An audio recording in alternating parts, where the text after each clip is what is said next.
Bonjour et bienvenue à cette 7e retraite sur l'Esprit Saint. Alors, on est au quatrième entretien, quatrième partie, mardi après-midi.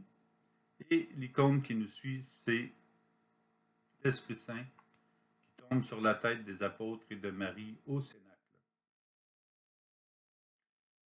Alors, pour l'Esprit Saint, son seul but, c'est de nous faire connaître l'amour de Dieu, l'amour du Père, son amour et l'amour du Fils.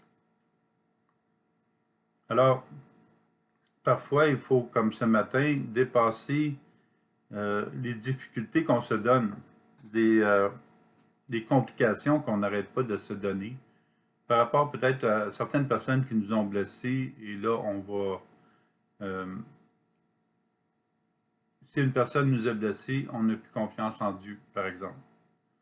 Ou on va être porté à vouloir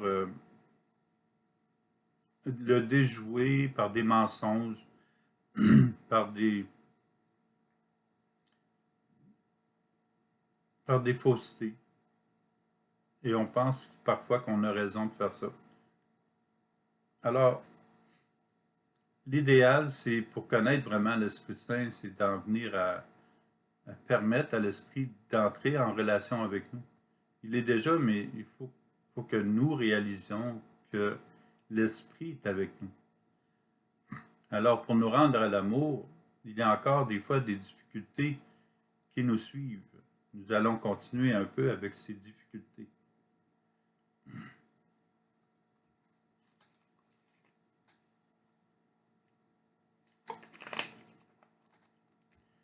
Alors, des personnes du temple veulent arrêter Jésus. Ils se sont fermés le cœur. Ils sont persuadés qu'il n'est pas Dieu. Les gardes revinrent auprès des grands prêtres et des pharisiens, qui demandent pourquoi Jésus n'est pas avec eux. Pourquoi ne l'avez-vous pas amené? Les gardes répondirent, jamais un homme n'a parlé de la sorte. Jean chapitre 7, versets 45-46. Les gardes entendent raison. Ils ne trouvent aucun prétexte pour arrêter Jésus parce qu'ils savent que Jésus n'a rien fait de mal. Et aussi, quand ils l'écoutent parler, ils sont impressionnés.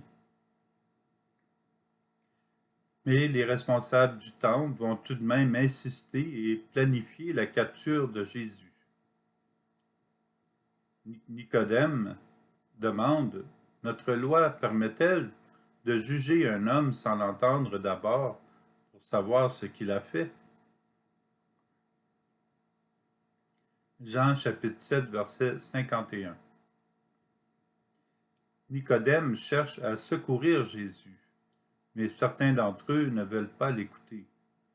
Lorsque nous sommes convaincus qu'une personne est fausse, même à tort et à cause de fausses rumeurs, de manipulation des consciences, même si la personne est fondamentalement authentique, la porte se referme sur la vérité de cette personne. Puis il développe des moyens obscurs pour crucifier Jésus. Et c'est comme cela que dans le monde, tant de personnes sont blessées, tant de personnes sont persécutées, maltraitées, tuées. C'est le même péché qui se répète constamment, parce que quelques personnes ne sont pas à l'écoute. Elles ne prennent pas le temps d'observer, d'entendre et de comprendre. Le mal collectif cause la mort.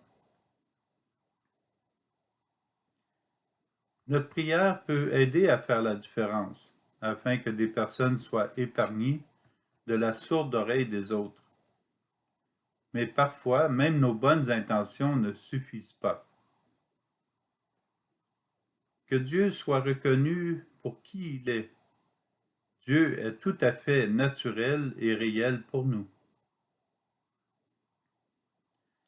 Lorsque nous travaillons avec d'autres personnes, lorsque nous vivons dans un groupe, dès qu'il y a des personnes autour de nous, habituellement, nous vivons de belles expériences. Mais il peut y avoir aussi des contradictions entre les points de vue, entre les idées et les réalisations. Les relations sont riches de sens lorsque chaque personne ne pense pas seulement à elle-même, mais aussi aux autres. Si la personne n'est pas bien écoutée, si elle est ridiculisée, si elle subit l'intimidation et la violence des autres, le mal la détruit à petit feu. Les chefs qui tiennent Jérémie en prison disent au roi Sédécias que cet homme soit mis à mort. En parlant comme il le fait, il démoralise tout ce qui reste de combattants dans la ville et toute la population. Ce n'est pas le bonheur du peuple qu'il cherche, mais son malheur. Jérémie, chapitre 38, verset 4.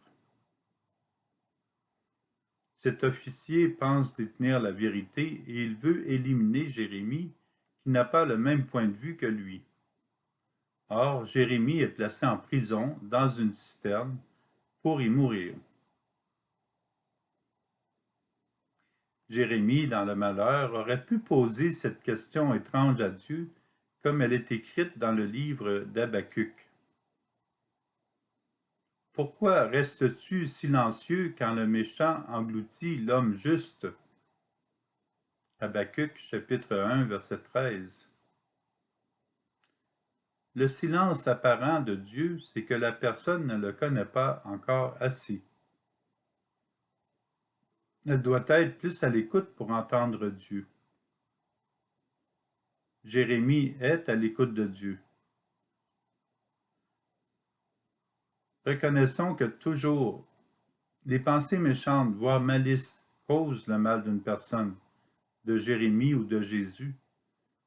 Ce n'est pas Dieu qui cause ce mal, mais bien les personnes.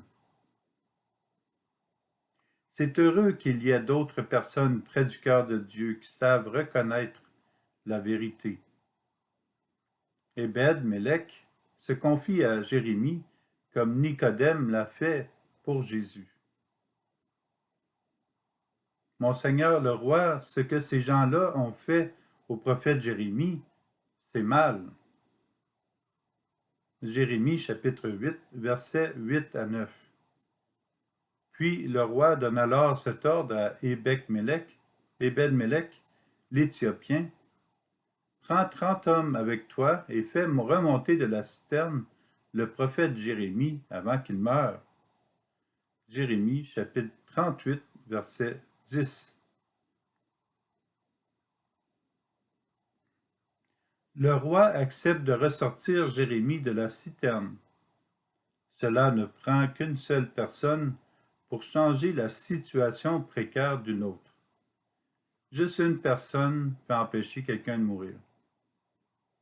Ce texte nous démontre comme la ligne est mince entre condamner ou comprendre une personne. La ligne est mince entre la connaissance de ce qui est bien et de ce qui est mal. Lors des baptêmes, vous savez, on pose 3 questions, puis les gens vont répondre « nous y croyons », et c'est les questions, et c'est le credo que nous redisons, mais en 3 parties. Et à la fin, bon, les gens vont répondre croyez-vous en l'Esprit, en Dieu, le Père Tout-Puissant, Créateur du ciel? Nous le croyons. Et en Jésus-Christ, son Fils unique, notre Seigneur. Nous le croyons. En tout cas, c'est le credo complet, là. Et en l'Esprit Saint, en l'Église catholique, nous le croyons. Et là, je les surprends. Je leur dis, refusez-vous le mal? Et là, ils sont plus capables de répondre. Alors, on voit que lorsque tout va bien, il y a un mal qui s'insère, on ne le reconnaît pas tout de suite. Et des fois, ils vont dire, refusez-vous le mal? Non.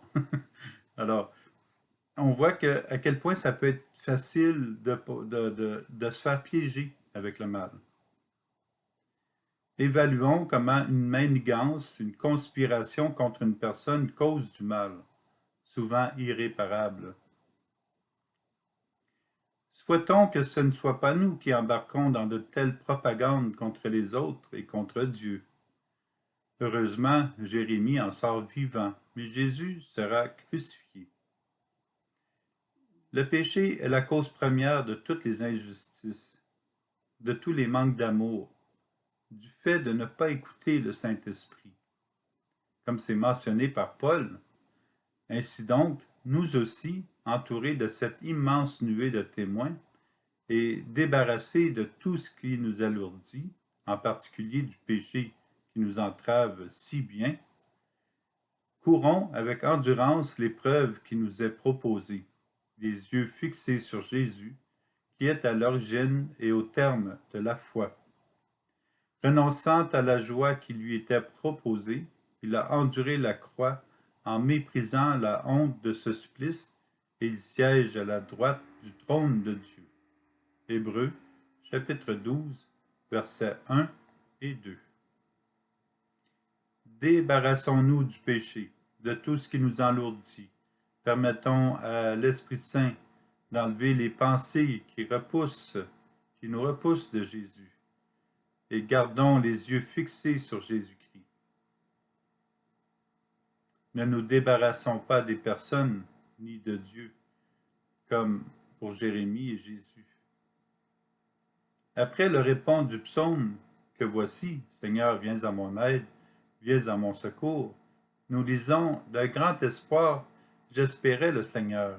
Il s'est penché vers moi pour entendre mon cri. » Psaume 39, verset 2. Ce cri est la réalisation que nous sommes pécheurs, puisque nous pensons que Dieu n'est pas avec nous.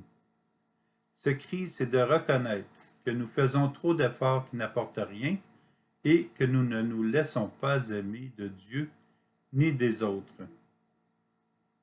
Ce cri, c'est aussi de penser que nous pouvons tout gérer par nos propres moyens, que nous pouvons manipuler pour notre popularité, que nous pouvons aller jusqu'à blesser les autres.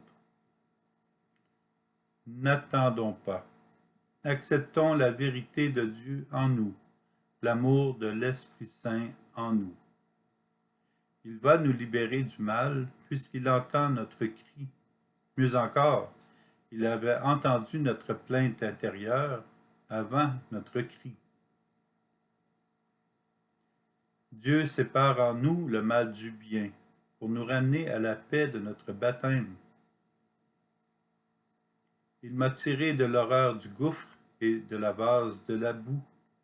Il m'a fait reprendre pied sur le roc. Il a raffermi mes pas. Psaume 39, verset 3. Lorsque nous sommes soutirés de la boue et placés sur le roc, c'est Dieu qui nous déplace et nous replace en lieu sûr. Avec confiance, avec foi, laissons Dieu, laissons l'Esprit nous prendre dans ses bras comme l'enfant se laisse cajoler par ses parents. Laissons l'Esprit de Dieu filtrer notre être pour y enlever le résidu du mal.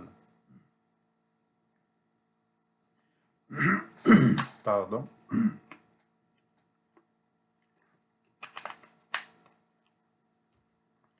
Dieu est amour et son amour contient une loi. Bien-aimés, aimons-nous les uns les autres, puisque l'amour vient de Dieu. Celui qui aime est né de Dieu et connaît Dieu.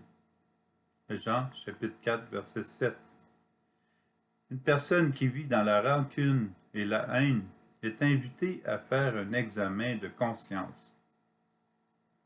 Pourquoi cette personne n'aime-t-elle pas? Est-ce parce qu'elle est comme cela, ou bien elle est devenue comme cela? Est-ce parce qu'elle-même n'a pas reçu d'amour de personne, ou n'a pas découvert l'amour de Dieu? C'est très difficile de définir une faute chez quelqu'un. C'est la raison pour laquelle nous sommes invités à laisser cette personne s'observer elle-même devant Dieu et d'accueillir l'Esprit Saint. La personne qui a fait le mal est la seule qui peut savoir ce qui l'a conduit là. ce mal vient soit d'elle-même ou de la blessure causée par une autre personne. Elle n'a jamais reçu ce mal de Dieu. Elle n'a jamais reçu ce mal de Dieu. Nous sommes invités à réaliser un examen de conscience devant Dieu. Jésus nous invite à recevoir la foi en l'imbutant dans notre vie. La foi qui abondera en nous nous aidera à mieux comprendre les situations qui nous dépassent. L'Esprit Saint, l'amour de Dieu, est la règle de tout amour entre les personnes. Remettons-lui les personnes, même si elles sont injustes avec nous, même si nous ne comprenons pas tout. Remettons-nous entre les mains de Jésus pour que son amour nous convertisse. Et progressivement, nous aurons des lumières pour mieux comprendre, afin de mieux être.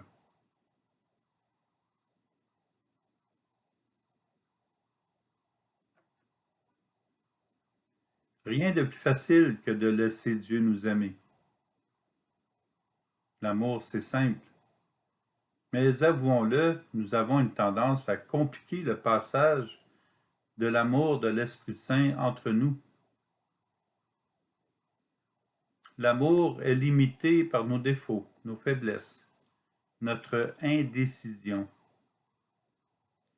Nous pouvons bloquer et empêcher l'amour de Dieu de suivre son cours naturel. Nous penserons que son amour ne passe plus. Méditons encore cette parole de Jésus. Toutes leurs actions, ils les font pour être remarqués des gens. Matthieu chapitre 23, verset 5. Nous voulons parfois que les autres reconnaissent à quel point nous sommes meilleurs. À cause de cela, nous manquons souvent de charité, par égoïsme. Nous ne sommes pas nous-mêmes. Nous essayons d'être quelqu'un d'autre. Nous ne transmettons pas l'amour quand nous cherchons à être remarqués. Nous nous plaçons entre Dieu et les autres. Nous cherchons à être aimés quand l'amour de Dieu est déjà en nous. Parfois nous entendons « c'est moi qui donne toujours à cette personne et elle ne me donne rien en retour. Je me demande si cette personne m'aime. » Ce que nous offrons, est-ce de nous? Est-ce que nous aimons donner gratuitement avec charité? Souvent, il est difficile de donner sans espérer recevoir en retour. Aussi, dans une entreprise et même dans l'Église, nous déployons une grande quantité d'énergie à préparer de nombreuses activités. Sinon, nous avons l'impression de ne pas être utiles. Nous voulons alors démontrer que nous réussissons, que nous faisons quelque chose. Est-ce que le temps que nous nous allouons à préparer ces activités est vraiment nécessaire? Est-ce que le matériel que nous utilisons est suffisant ou y en a-t-il en trop? Aussi louables que soient toutes ces activités, nous passons souvent à côté de rencontres véritables entre les personnes. Nous passons beaucoup de temps à faire plutôt qu'à être. Pourquoi ne pas trouver des personnes, créer un groupe qui visiterait des personnes plus en difficulté chez elles, en toute simplicité? Soyons-en certains, nous n'avons pas besoin de chercher à être aimés. Chercher à être aimé, c'est presque dire à Dieu qu'il ne nous aime pas. Nous cherchons l'amour en produisant trop, lorsque l'amour de Jésus, l'amour de l'Esprit, remplit déjà notre cœur en abondance. Nous en sommes déjà comblés. Et il ne s'agit pas non plus de chercher à ne pas être aimé. Il ne s'agit pas de chercher à être détestable. ou à ne plus faire quoi que ce soit. Soyons nous-mêmes, tout simplement, et l'Esprit Saint passera. Il nous guidera vers des activités plus simples, remplies de sens et de valeur. L'amour de Dieu passera en notre cœur pour toucher le cœur des autres. Transmettons la foi qui surgit de notre cœur. Partageons plutôt ce que nous recevons de Jésus, de son esprit, de son amour pour le monde. Devenir plus simple est souvent ce qu'il y a de mieux et ce qui nous permet d'être plus à l'écoute de l'Esprit Saint de Dieu. Non pas créer continuellement de nouvelles activités, de nouveaux programmes d'évangélisation avec un superflu de matériel, mais être plus présent aux personnes. Développons la sagesse de nous laisser aimer Jésus et le laisser aimer en débordant de notre cœur. Que son amour, l'Esprit Saint, déborde de notre cœur. Ne bloquons plus Jésus en le camouflant dans un surplus de matériel ou un surplus de paroles. Aussi, ne protégeons pas notre cœur avec des grilles autour de lui, autour de Jésus. Ces grilles de travail qui nous gardent distants des personnes. Ces heures passées dans nos bureaux à imaginer comment évangéliser les personnes. L'évangélisation ne s'apprend que sur le terrain. Ne bloquons pas l'amour de Jésus dans notre cœur. Laissons à Jésus, à son esprit, toute sa place pour aimer, pour que son amour sorte de notre cœur et qu'il fasse une révolution d'amour, plutôt une évolution d'amour dans le peuple, dans les familles. Évolution, E accent aigu. Le monde en a tellement besoin. Le monde a besoin de savoir qu'il est aimé et d'apprendre à se laisser aimer de Dieu, de l'Esprit.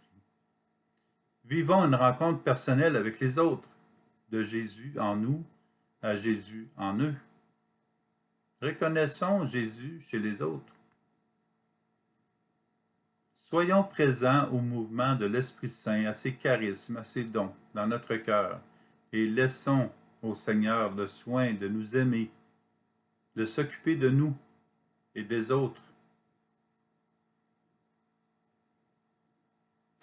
Parole du Seigneur, apprenez à faire le bien. Isaïe chapitre 1, verset 17. Nous avons essayé de réaliser le bien autour de nous, en nous, dans le monde et dans l'Église. Chaque fois que nous le pouvions, nous avons été attentifs à rendre la vie de chaque personne plus joyeuse, plus aisée, plus vraie. Nous essayons chaque jour de permettre à des personnes comme à nous de vivre dans un monde meilleur. Or, ce qui est dit dans cette petite phrase nous aide à continuer de réfléchir sur ce que nous réalisons et comment nous pouvons le réaliser encore et encore. Apprenez à faire le bien. On apprend à partir de l'Esprit Saint à faire le bien. En le voyant faire le bien dans les autres, nous apprenons. Permettons au bien que Dieu veut réaliser de se répandre chez les gens. Cela passe par le cœur. Imaginons qu'aujourd'hui est la première journée de notre vie où nous pensons et où nous voulons réellement propager le bien. Nous sommes décidés, nous remontons nos manches et nous grossissons notre cœur pour que le monde autour de nous goûte au bien que nous ferons. Il manque encore quelque chose. Le premier mot de cette phrase est « apprenez ». Ce n'est pas dit de ramasser tout le matériel possible pour que les gens soient contentés. C'est apprenez. Apprendre avec le cœur pour transmettre avec le cœur, apprendre de l'Esprit Saint. Sommes-nous prêts à apprendre de l'Esprit Saint aujourd'hui et chaque jour, à recevoir le bien de Dieu, à lui permettre de le partager en soutenant, en relevant, en offrant tout par une bonne manière de vivre, inspiré de l'Esprit Saint? Ce sera difficile d'y réussir si nous avons des habitudes de retenue acquises.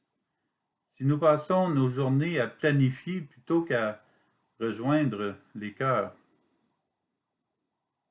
nous ne nous rendons plus compte à quel point nous sommes stationnaires, affairés à trop de choses. Nous ne sommes pas prêts de vivre une rencontre personnelle avec les gens. Mais ne nous décourageons pas puisque nous ne serons jamais assez préparés. De nous-mêmes, sans Jésus, sans l'Esprit, nous ne ferons rien de valable, rien de saint, S-A-I-N, rien de saint, S-A-I-N-T, rien de bon.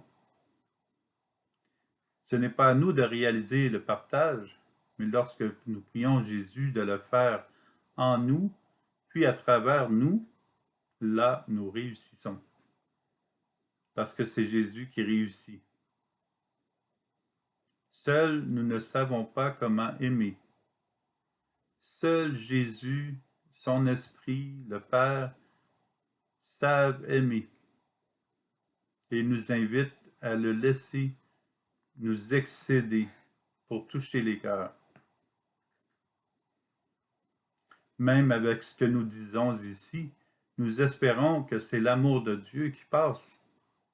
Sinon, toute cette retraite est inutile. Rappelons-nous que l'Esprit Saint passe dans le bien, le vrai, le réel, le beau et le bon de Dieu. Nous l'accomplissons toujours avec Dieu.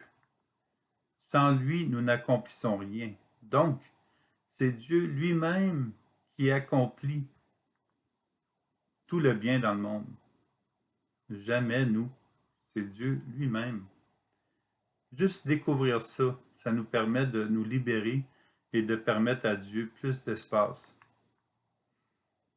Chaque fois que nous partageons l'amour, que nous vivons dans la vérité, que nous offrons ce qui est bon, bien, chaque fois que nous vivons dans le réel, c'est un don de l'Esprit Saint. C'est l'Esprit Saint qui nous donne le don. C'est le don qui est donné par l'Esprit, qui passe par nous. Alors c'est l'Esprit qui agit. Ce don ne vient pas de nous, mais de Dieu. Or, nous œuvrons avec Dieu chaque fois que nous permettons à ces dons à lui de franchir notre existence pour édifier le monde. Avec notre oui à l'amour de Dieu, nous réalisons beaucoup avec lui sans même nous en apercevoir. Nous le voyons avec le oui de Marie. Wow! Elle a fait ce qu'un être humain va faire. Elle a porté Jésus. Elle l'a remis au monde. Marie n'a pas fait d'œuvre grande, mais l'œuvre la plus grande était en elle. Alors, si on peut méditer davantage sur cette relation de Marie avec le Seigneur, le don est en nous et c'est le Seigneur qui passe à travers nous.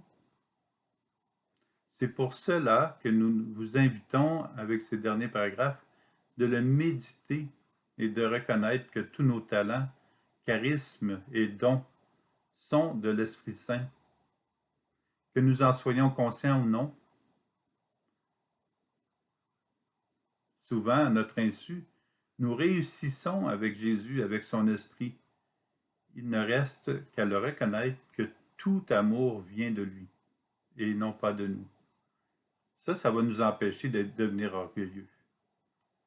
C'est Jésus, c'est l'Esprit, c'est le Père qui est amour. Et si nous voulons que son amour se répande, mieux vaut lui demander de voyager de notre cœur au cœur des autres, pour rejaillir sur le cœur des autres et dans le cœur des autres. Nous sommes invités à apprendre à laisser toute la place en nous à son esprit. Jésus va nous mener à la réussite. Si nous lui laissons la place, si nous le laissons agir, avec l'amour, on n'a rien besoin de plus. Aimons, permettons plutôt à Dieu, à l'Esprit, d'aimer en passant de notre cœur, au cœur de notre famille, au cœur de l'humanité, au cœur de nos amis. Alors, bonne méditation cet après-midi et ce soir, et je vous retrouve demain, mercredi matin, pour le 5e entretien de cette 7e retraite sur l'Esprit Saint. Au revoir.